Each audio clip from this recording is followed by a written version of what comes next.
روحانی معالج اور دربار عالیہ بابرا شریف کوٹلی ستیاں سجادہ نشین پیر حق خطیب حسین علی بادشاہ سرکار کی برمنگھم کے نیو بنگلی ہال آمد پر ان کے ہزاروں مریدین اور چاہنے والوں نے فقید المسال اور والہانہ استقبال کرتے ہوئے اللہ کے ذکر سے فضا گونج اٹھی۔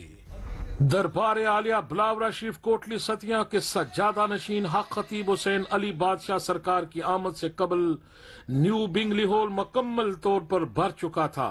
ہزاروں مریدین اپنے شیخ کے لیے منتظر تھے۔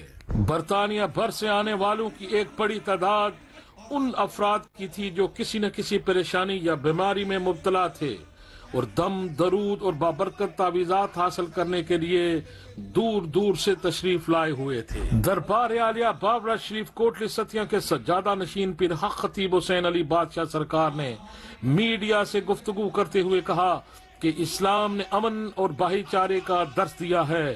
اسلام امن کا عالمگیر مذہب ہے۔ ہمیں فرقوں میں بٹنے کے بجائے اللہ اور اللہ کے رسول کے فرمان پر عمل پیرا ہونے کی ضرورت ہے۔ یا سیدی یا رسول اللہ صلاۃ و سلام علیکہ یا سیدی یا حبیب اللہ۔ قتل حسین اصل میں مرگ جدید ہے۔ اسلام زندہ ہوتا ہے ہر کربلا کے بعد۔